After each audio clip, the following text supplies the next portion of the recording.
Hi everyone, this is Carrie Payne from the Art of Estate Planning on behalf of Tara Lucke. I'm joined today by Aime Berg for the Facebook Live on the impact of money blocks when it comes to estate planning. Aime is a financial planner.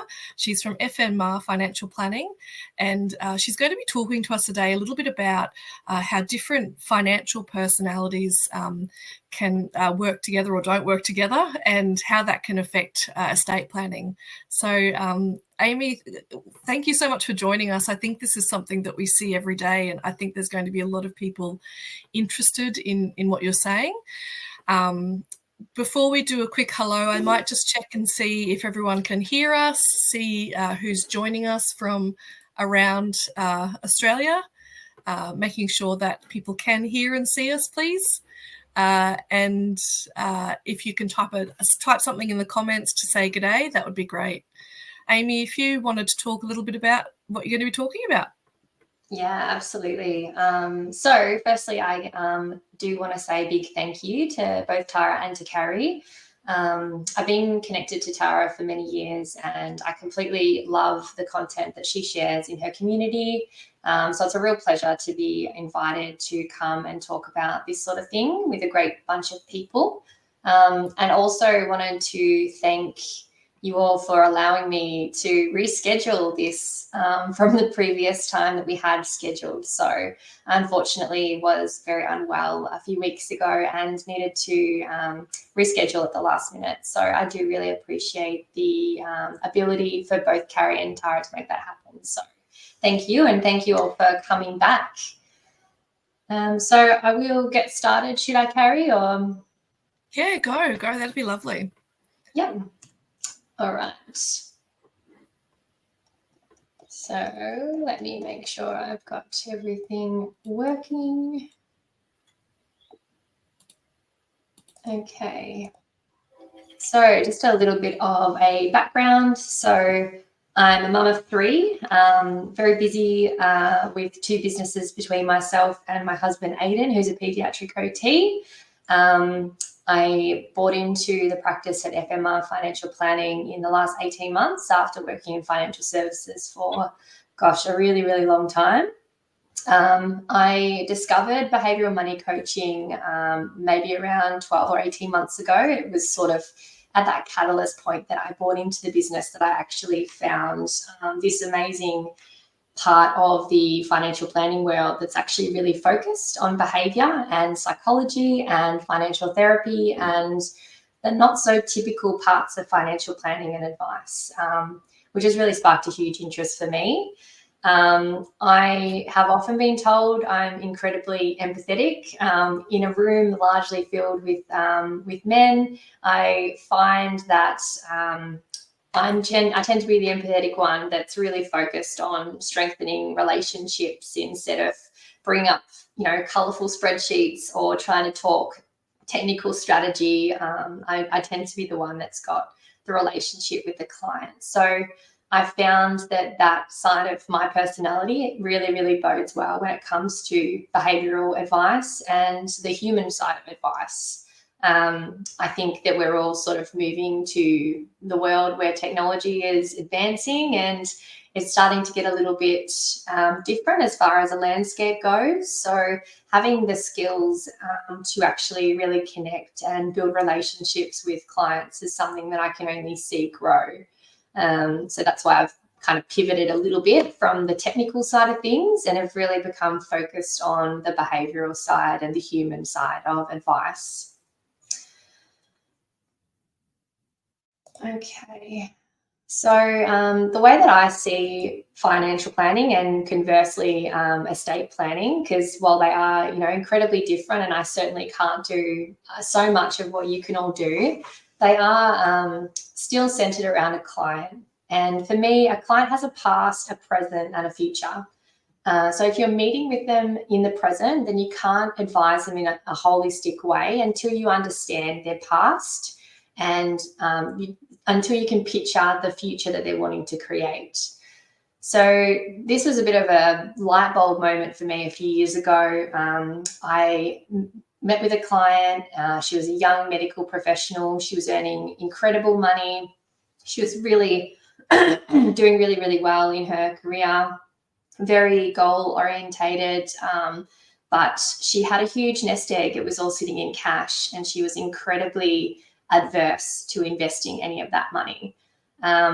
She also had a real challenge around spending any money on herself, which might sound a little bit unique, but it's actually quite common to see clients that just want to save and scrimp and, not actually reward any of their efforts or spend anything on luxury or discretionary spending. So it didn't really matter how much I tried to encourage this client or how many fancy index charts I showed her about investing. It was really clear that she had a deeply set reason as to why she wanted to hold control over her money at all times and wanted to save as much of it as she could. So we delved into a little bit of her history, and together we actually worked through an experience or a memory that she had. When she was a teenager, her dad lost his job, and he kept it a secret from his family for a really long time. So consequently, the savings that they had set against their home loan were eaten up very quickly. He was essentially paying himself using his own money for a time to sort of mask the fact that he didn't have a job. This resulted in her and her family. So she had a family of 4, so her sister and her mum and dad. They had to sell their home, and they actually ended up living in their car. They couldn't find a rental property that was suitable at the time. So there was a few weeks, maybe about 6 or 8 weeks from memory, where they were living in this car. So while she was pretty much, in her bed/seat of the car, she made herself a silent promise that she always wanted to have control over her money. She wanted to work really hard. She never wanted to be without a job. She wanted to have every single dollar saved, and anything that didn't fulfill an essential need for spending, she would save. When we kind of uncovered this, it all made sense. It made sense why she would only invest in cash. She needed to have control, and investing was taking risk. So we spent a lot of time talking about scarcity mindset and workaholism, because that was a big part of her personality by that point. She's still definitely a work in progress, but having the experience of looking at her personality from a money perspective and her history that's formed that personality has really strengthened our relationship, and she is starting to do a little bit better. She's booked a family holiday. Her super fund is invested where it should be, and it's thankfully earning more than the inflation rate, which is all it would really be getting inside the bank account. So yeah, that's kind of what has sparked my desire to get into this side of things. So if you have a think for a moment about the most challenging client conversation you've had to have this week or this month, do you think that if you knew a bit more about them or their past experiences, would it make it a bit easier for you to work with them? Would the relationship improve? Would you feel as though you were in a bit more control, instead of feeling like your hard work, your expertise, your education is just falling on deaf ears because the client's not willing to open up and take any of your advice? That's essentially what I'm hoping to help you with today, if you are having those conversations. So money coaching is a step-by-step coaching process. It helps people to understand, become more present about their behaviours and how they are with money, essentially. Not suggesting that you need to go through the money coaching process with the client, but I'm hoping that if I can share some of the things that I've learned about clients through this process with you, then you might be able to use some of it in your day-to-day practice for the benefit of yourselves, the ease of your work, and the relationships that you're going to form with your clients. So interestingly enough, our money patterns and behaviours are actually set between the ages of 3 and 7. So we're all a product of our experiences and the relationships that we form with money, and those our parents demonstrate to us. So if your parents don't talk about money, that will be what you carry through into your life. If they do talk about money, but there's never enough, or money's evil or bad, then that's what will actually carry through in your life. as a mum of 3 young kids, I try not to get myself too wrapped up in what I'm doing wrong, but certainly has come to the forefront of my mind for sure about the sorts of things that I'm sharing with my children or choosing not to share with my children. So the Money Coaching Institute is where I've practiced quite a bit of my expertise that I'll take you through during today's session. And I'm also going through a more in-depth accreditation to become a trauma of money practitioner. I will take you through a few of the money personalities and hopefully relate these back to some examples within estate planning. So a large part of the process is identifying money types for clients and how they're either actively or passively showing these in their day-to-day life. There are 8 money personalities, again, that have been put together by the Money Coaching Institute that allow us to identify and sort of pigeonhole certain personality traits and biases for people. Once you have an understanding of what type of money personality you are, it is something that's really flexible and that you can change, but it's all about awareness, both for you as a practitioner in estate planning to have awareness for your clients, but also for the client to potentially have that awareness for themselves, which is more so the work that I do in my behavioural money coaching. Again, it is a lot of what we experience in childhood that creates the type of money personality that we have, but it's not something that's fixed. It doesn't have to stay that way forever. Once you're earmarked as a fool, for example, is not something that you need to stay as indefinitely. So I'll take you through the various money personalities, and if there's any queries as we go along, please send them through to Carrie and we can address them as we need. So the first money personality is the innocent. So the innocent tends to be an ostrich. They approach money and estate planning matters by putting their head in the sand. They don't want to see what's going on around them. They're very easily overwhelmed by financial information and decision making. So this is probably one type that you guys would see very regularly in your office. They haven't really learnt to judge or discern other people's motives or behaviours.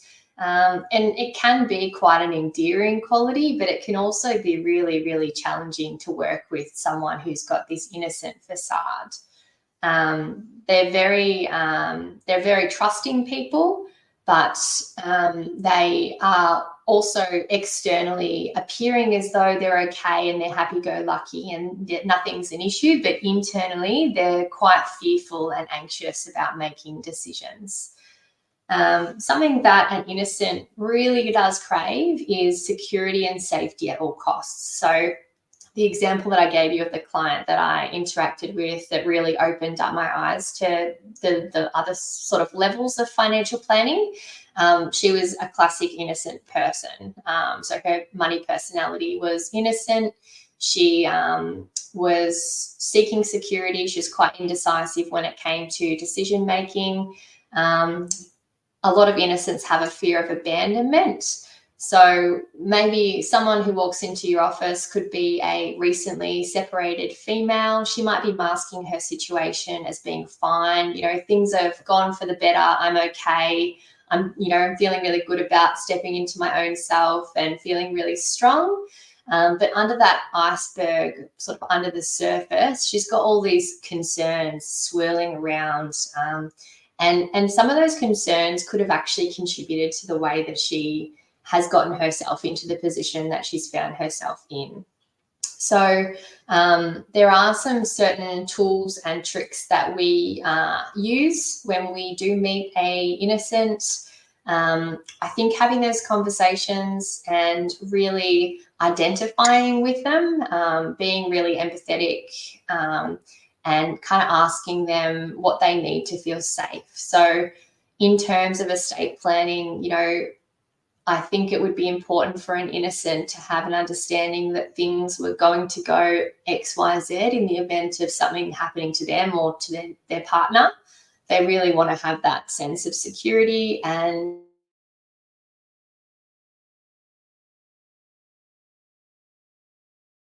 really feel comfortable with whatever you're proposing.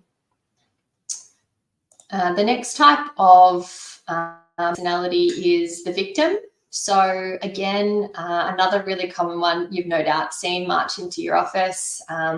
The victim tends to have a bit of a passive-aggressive approach, a bit of a woe is me type of vibe. They've always got a story about, how hard life has been for them, and how, they're always missing out. Sometimes these can be some of the hardest or most challenging clients to deal with, in my view. You kind of end up feeling a little bit down after you've spoken to them, and you just kind of feel like you can't really say anything that's going to help change their mind about their woe is me mentality. So sometimes, though, there doesn't need to be a set story that's happened to the victim. A lot of the time, they have gone through betrayal, they've suffered a great loss. And again, this could be something that's occurred to them in childhood. So some examples that I've seen in my personal practice is clients who have come from separated families where the money that was allocated to them in their bank account by their parents when they were together was separated in their financial separation between the mother and the father. So they took on this victim mentality with money because they had this fear that the money that they had put aside for them would be taken away. So a lot of the time, victims actually spend a great deal of their wealth because they feel as though if they don't spend it, it's going to be taken away from them. They do feel as though they're needing to be rescued. Sometimes they are resentful. Sometimes they can be really unforgiving. And that's, I think, all part of what makes them a really, really challenging money personality, especially when it comes to estate planning, because if you have a victim mindset, it can be really, really hard to turn that mindset around when you're making decisions that don't actually reference the people who have caused you to be a victim. So in that example where a client might feel that they were betrayed by their parents who went through a financial separation, it's not something that has happened to them personally, but they might then pass on their victim behaviours to their children, and it might make a negative impact essentially in the way that they divide up their assets through estate planning. So yeah, the primary fear of a victim is being betrayed. They really need someone to hear their story, but probably need someone to also challenge their accountability on that story. Some of the strategies that I do use with clients that I've identified to be a victim personality type is to talk to them about not isolating certain issues or certain circumstances, to think about ways that they can practice some forgiveness, whether that's, depending on how emotionally in tune you are with the client, if it's something that they could write a letter that they never send to someone who they feel as though has really done them over, just to try and move forward through that victim situation. That's something that can be quite helpful as well. So the next personality type is the warrior. So the warrior essentially sets out to conquer the world. A lot of the time you'll see a warrior in business and financial. Obviously, there's probably a lot of warrior lawyers in the world as well.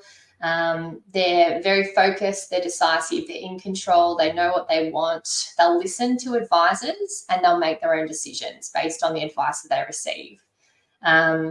Sometimes, though, warriors have a bit of trouble deciding or differentiating between what's an opponent and what's an adversary. So sometimes they see conflict everywhere.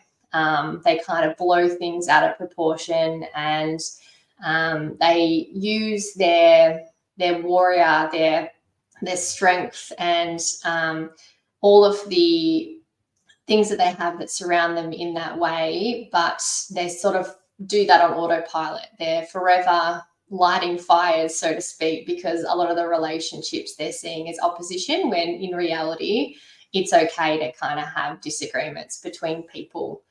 So warriors, yeah, they're powerful, they're driven, they're very disciplined, they're incredibly goal orientated. They're quite generous because a lot of warriors have achieved financial success. The generosity piece is usually there.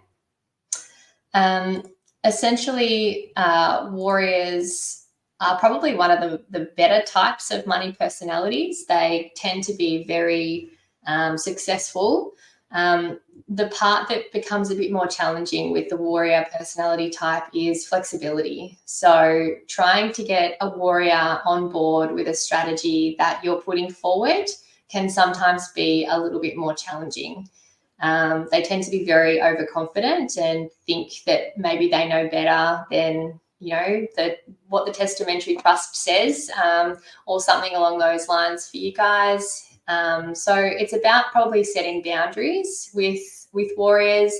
They tend to like people to meet them at their energy level. So if a warrior is sort of saying, well, I know X, Y, Z, then you can kind of come up to that level as well. And I find that works quite well, meeting them at that personality type of energy.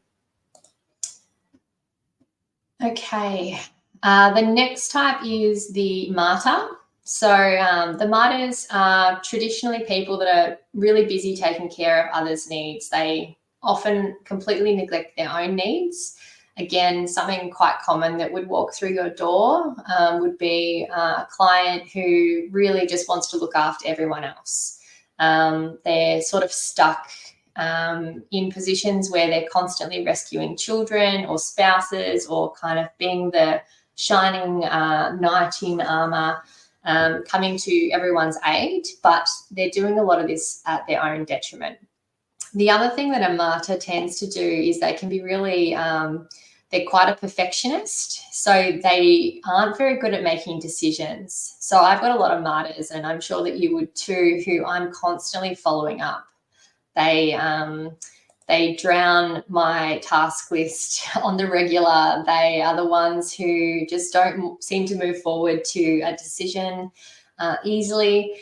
And even though they're wanting to give everything they can possibly give to others and keep nothing for themselves, they can sometimes dictate what that gift is to come with. So a martyr can be a really interesting one when you're putting together a letter of wishes.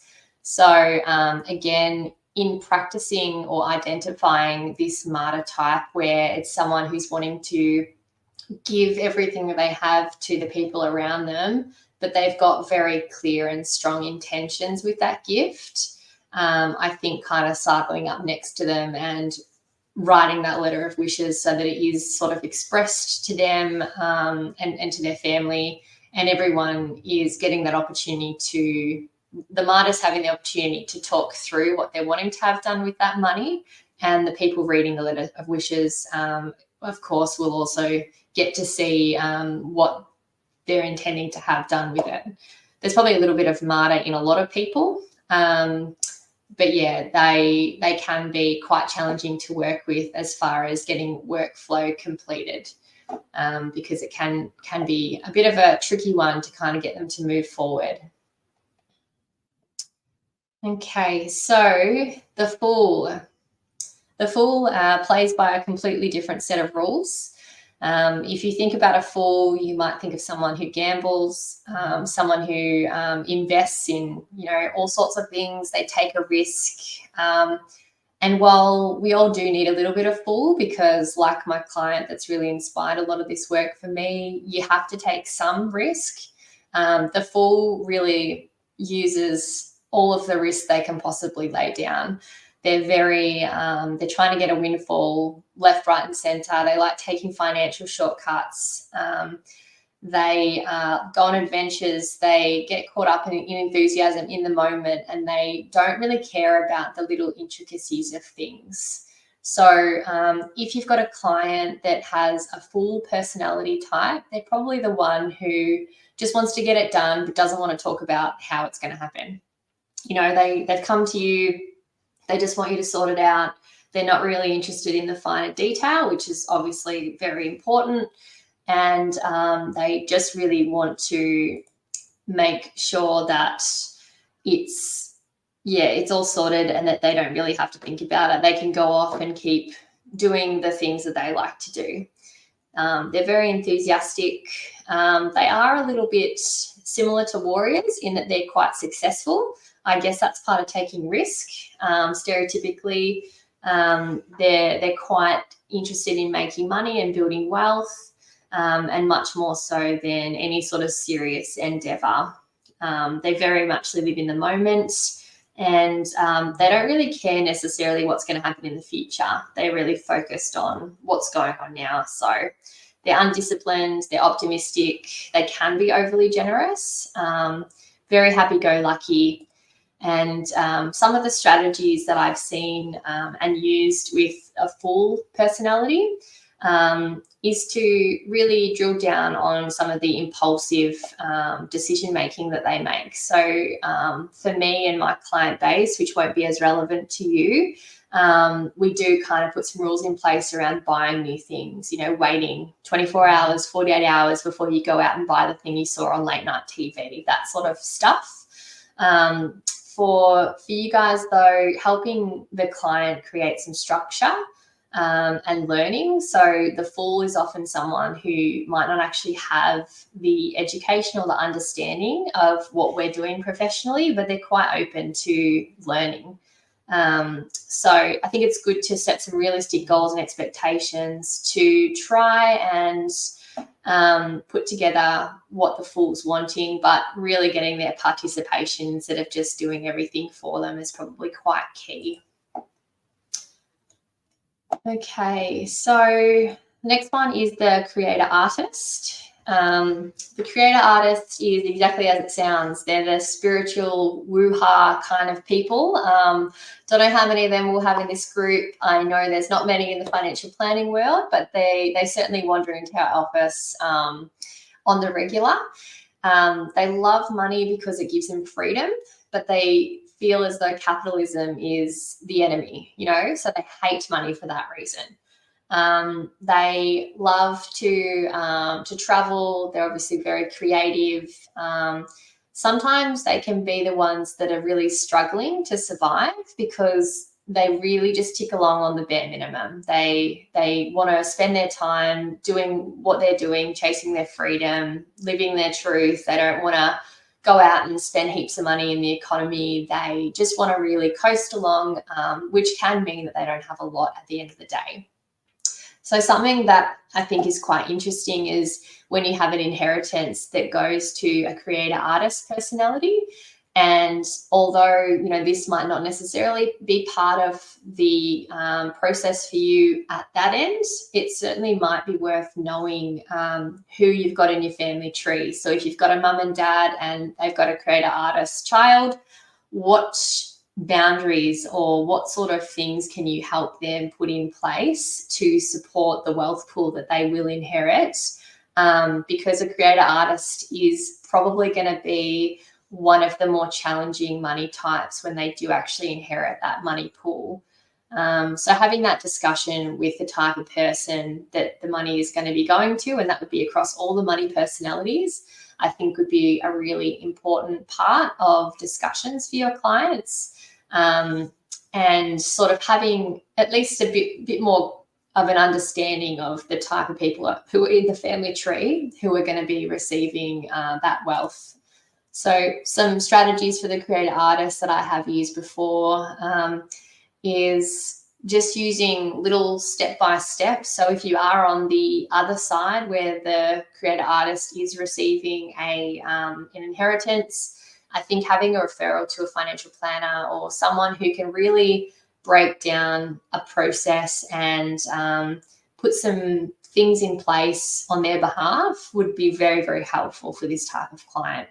So having something that's not overwhelming, that's just a little by little sort of approach to step in through what they need to do to really support the pool of wealth that their parents have left to them, to make sure that it's going to provide longevity and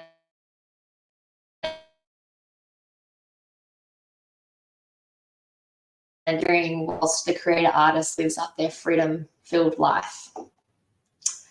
Okay, 2 more to go. The tyrant, again, something that we've all probably seen, and you can feel the energy in the room when a tyrant comes into your office. They are someone who hoards money. They can manipulate. They can try and control others.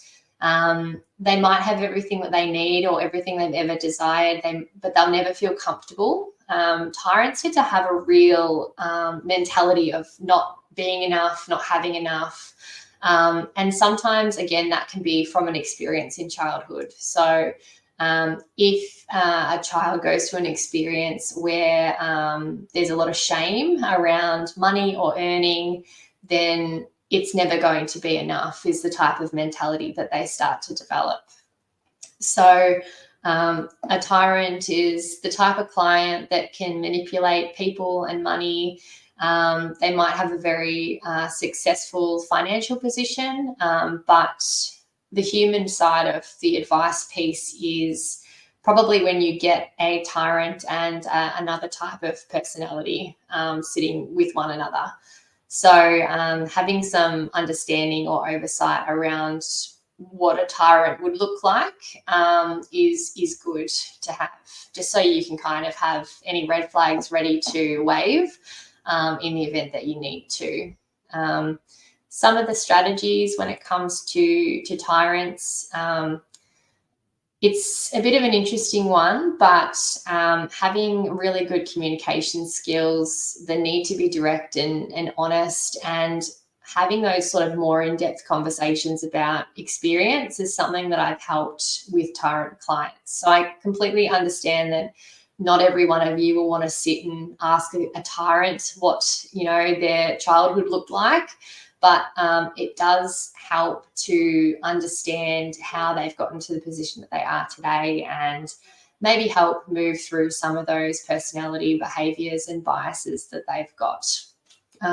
They can be quite aggressive when it comes to decision making. So just putting in some boundaries, getting them to slow down, getting them to see how things play out is also something that's quite helpful. Finally, the last money personality is the magician. So the magician is actually the way that the Money Coaching Institute describes it, it's the best money type. It's what we all want to be. We want to be able to be magic with our money, essentially. So it's where someone's really conscious of their behaviours. They kind of understand their patterns and their beliefs. They know where they've come from. They know where they're going. They're very wise and conscious. They're quite fluid, quite agile.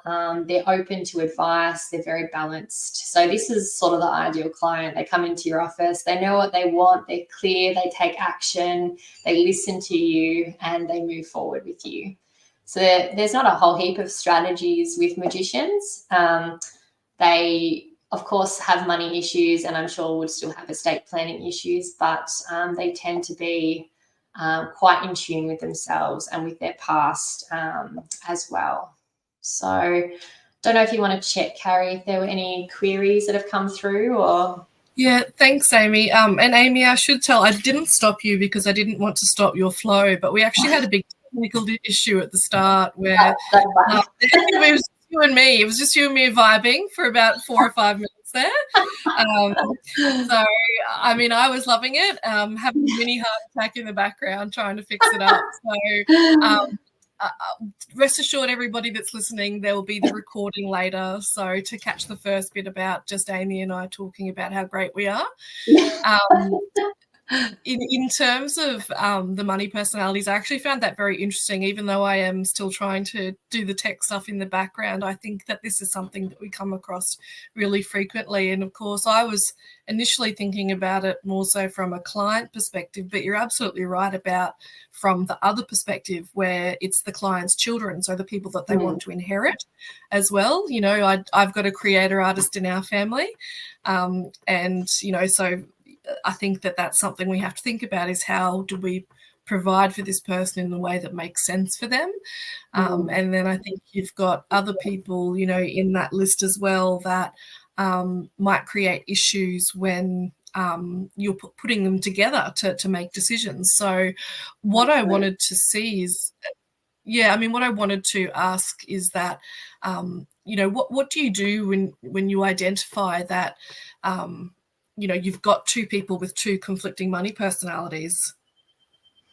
So something I've found really beneficial is having the opportunity to meet with them separately. So identifying and giving them the space to sort of have that conversation with you about who they are a little bit, where they've come from, just to try and identify a little bit more about them. So if you've got someone who is an innocent and they're within a family arrangement that has a tyrant, as an example, sitting down with each of them individually to sort of get a more in-depth, in-tune understanding of who they are and what they're trying to achieve is really helpful. And the other reason it's helpful to sort of have those individual meetings is that once you do get those, everyone around the table, so to speak, is you can kind of anchor it back to the conversations you've had individually without throwing anyone under the bus. So, you can kind of be advocating for the innocent whilst also trying to make sure that the tyrant is heard and understood. I think in the example with your family, Carrie, of having a creative artist sort of person, that's when a lot of conflict can arise, when you kind of have that next generation and you're a different smelting pot of personalities and things are, needing to be divided up, especially if it's not being done in the right way, as in structured properly. I think it is helpful to have those individual meetings just to try and see where everyone is at. Thanks, Aime. I think that's really important. As you said, we do tend to have to be almost mediators and play a bit of a guessing game about what children are going to be like later down the track. Absolutely.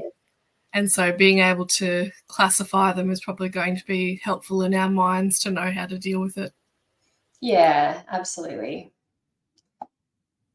Okay, I'll keep going. All right, so just to really tie it back to why you're all here. So what does all this have to do with estate planning? And I've kind of identified a couple of examples. I'm sure that there's many others that you can think of, and more than happy to connect after today's meeting if you've got anything in particular that you're wanting to discuss. But some of the examples that I could come up with off the top of my head were, have you got a client who's feeling really overwhelmed when establishing beneficiaries? This type of thing, I assume, would be pretty common. It's something that I commonly get in my office, even when establishing beneficiaries for superannuation monies. So it's quite likely that that person's an innocent type. So something that I do is identify the fear and the anxiety that they are experiencing, kind of naming it and being really empathetic to their situation, and anchoring it back to a time where I've actually seen them make a decision and stick by it. So if you can kind of picture a client that has made some really good choices in their life, they've built a business, they've taken some risk and it's paid off, and you can kind of reiterate the bravery essentially that they've showed through that time and kind of say, like, you've built all this wealth, you've created this, we're at the point where you need to make a really conscious and considered decision as to where this money is going to. And you owe it to yourself to do that because of everything you've done up until this point in time. So I found that that's helped when clients are a bit hesitant to or feeling a bit overwhelmed with the thought of nominating a beneficiary or establishing something really critical within their will. Something else I have done as well is to kind of create a list of pros and cons. So play out some of the options, or if X, Y, Z occurs and this goes to this person, then what does that actually look like and how does that feel for them? So, if that's their worst nightmare, pretty quickly that one can be striked off the list. Or if it's something they're actually feeling okay about and sort of going, oh, that is probably what would happen, then that might give you a bit more confidence that they're making a really informed decision. And it's just helping to step them into that process so they can actually get some traction. So how about a client who wants to give away everything that they have, even to their own detriment? So this is a classic martyr. So the individual really, really needs to be brought back into focus. So talking about, what they've done over their working career, how much they've sacrificed for their family already to that date, whether it be monetary, care, physical, any of those sorts of things, and kind of bring them as the individual back into that focus seat.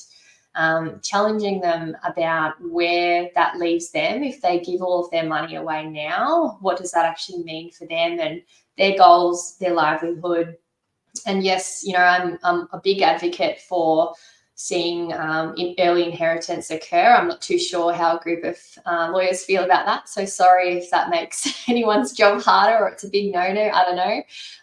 But I love seeing that. I love seeing gifting from a client's perspective, having them see what that can do for their family members can be really empowering.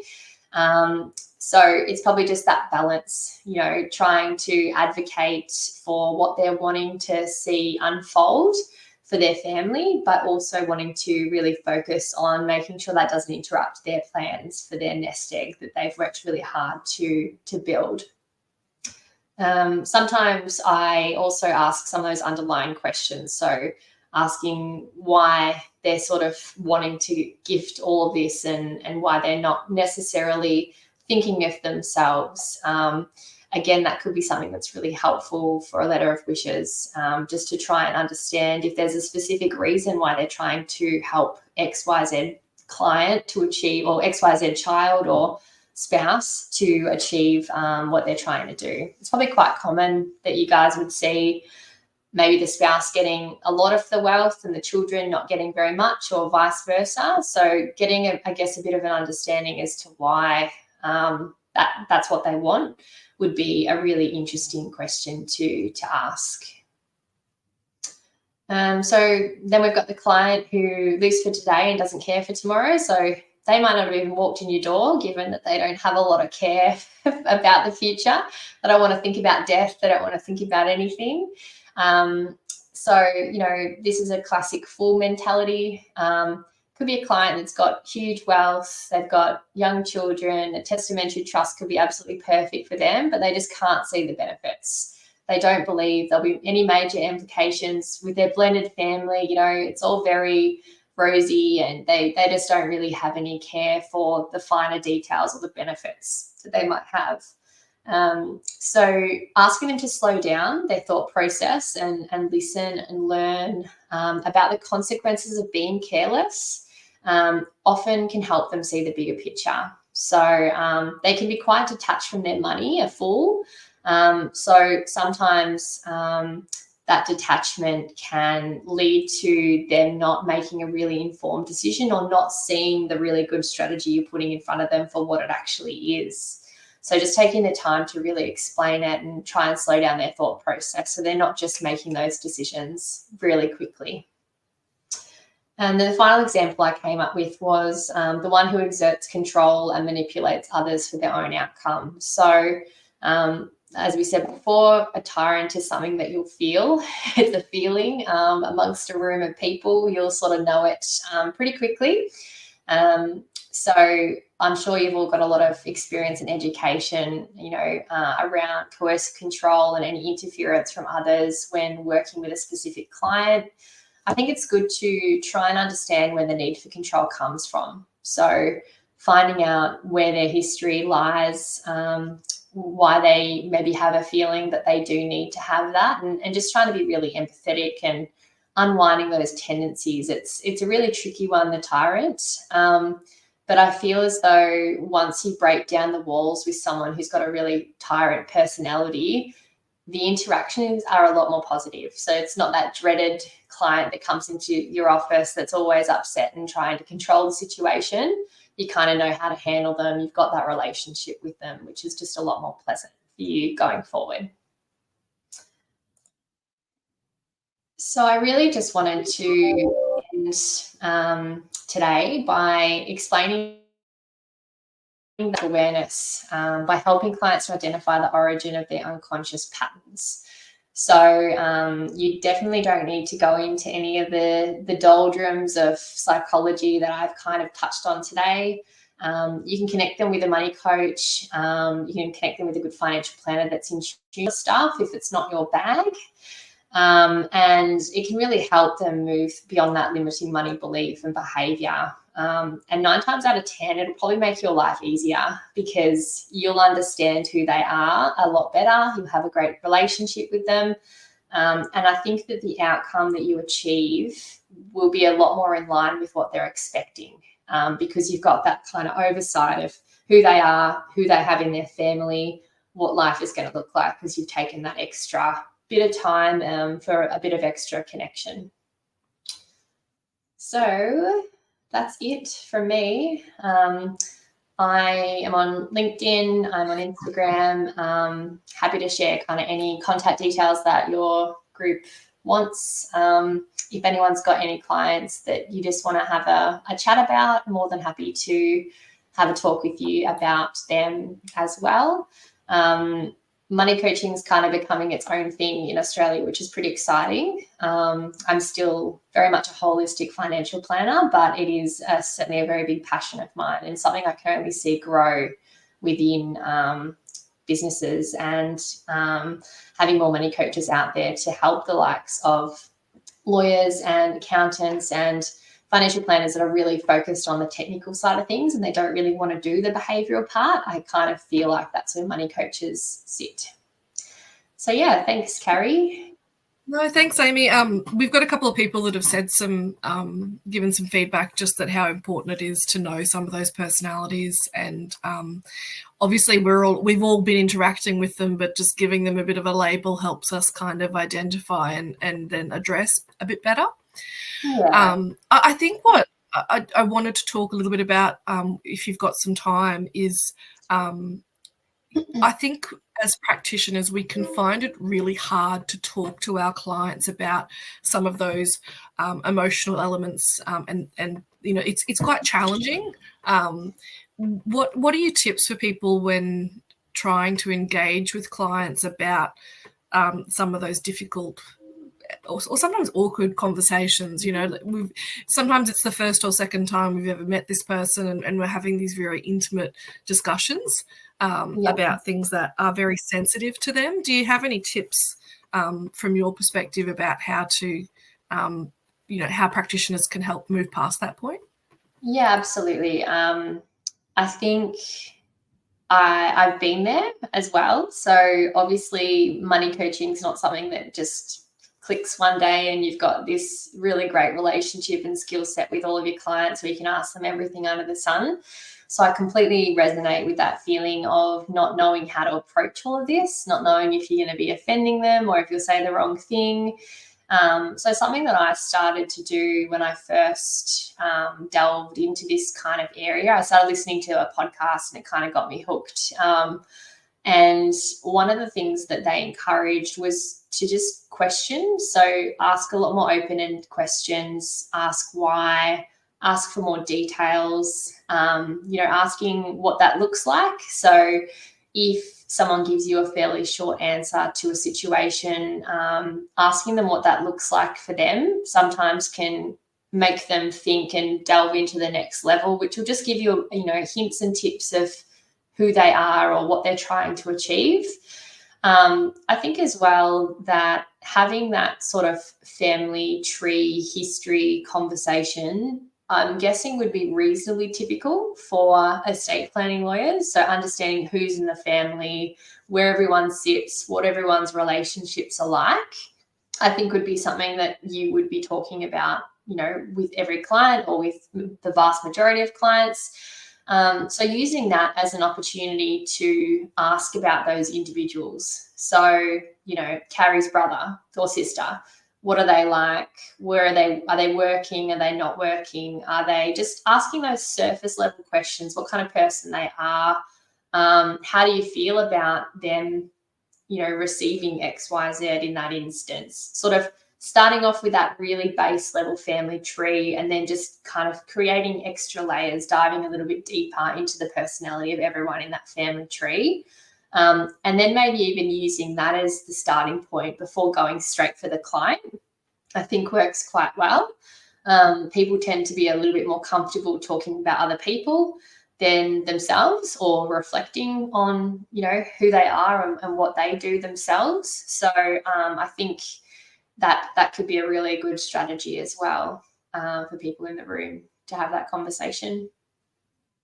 Yeah, it's something that I sort of often say at the start of meetings, Aime, that I do a bit of a deep dive into the asset holdings, and I explain mechanically why that's important. People are okay to understand that.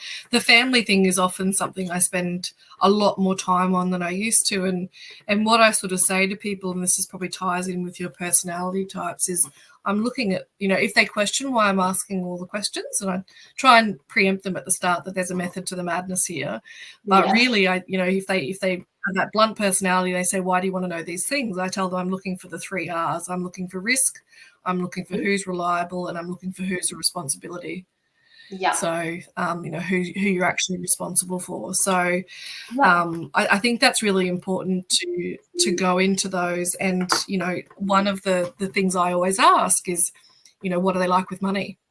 And I, most times it won't be a good or bad. There'll be an explanation that a parent or a will creator will make. They'll give you a bit of a, so my favourite ones are when they say still got the first dollar they earned, or spent every dollar they earned, that sort of thing. So I think that's really important for us as estate practitioners to be very detailed in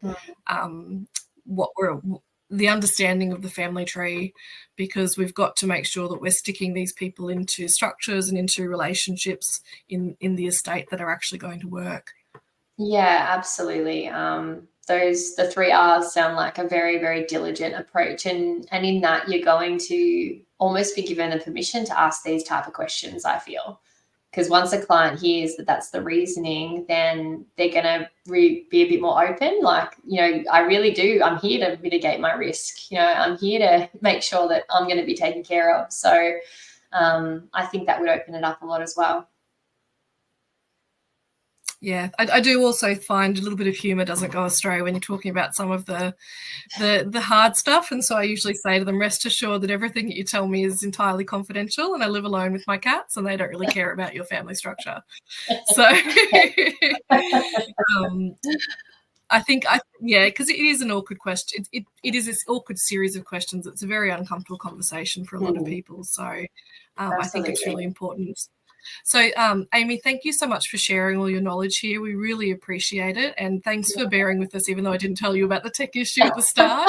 I just wanted you to keep your vibe rolling. And I knew that we have lots of people that join us later and watch the recording when it suits them, because we have others that are silly enough. We know we do long days. So the recording will be available for everybody later on. And I encourage anybody that's listening live to go back and listen to the start, because Aime made some really good points there.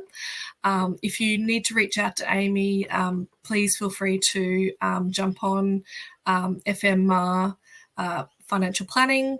And thank you so much again, Aime, for joining us. We look forward to seeing you again in the future. No worries. Thanks, Carrie.